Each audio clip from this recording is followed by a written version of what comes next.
Вот мои владения, природа, экология, свежий воздух. Здесь вот забирают воду на город.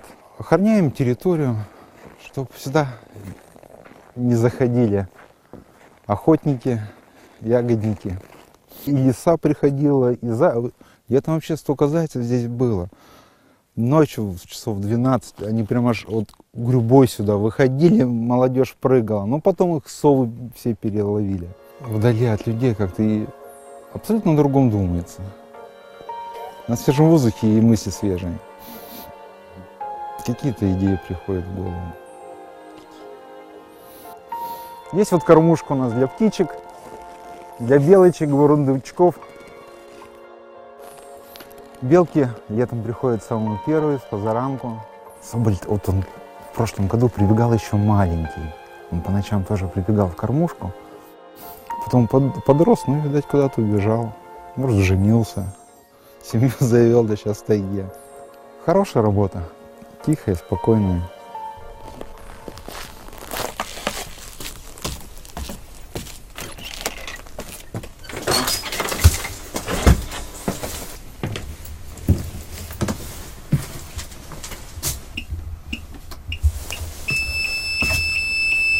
Когда загорается красная лампочка, объект берется под охрану полностью периметра. И кто подходит к периметру, начинает пищать, что тут воробьи да вороны в округе разлетаются.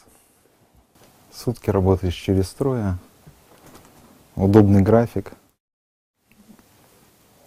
К любой съемке можно подготовиться. На компьютере, да, я делаю работу.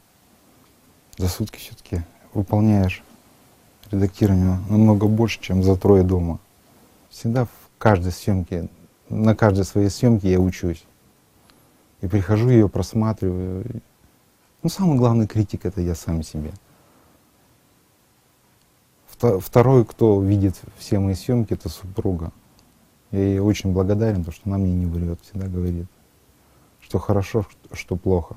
Репортаж — это особый мир, это, наверное, самое сложное, что существует в фотографии.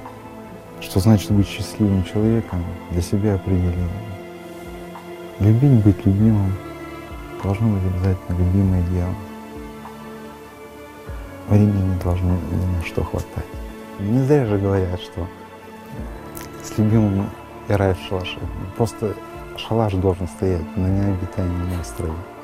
Если он будет обитаемым, то у соседей могут быть и шалаш побольше, и крыша не течь, и парус пошире. А когда он не обитаем, то крыша текет, зато ночью звезды видно. Парус небольшой, зато намного легче управлять.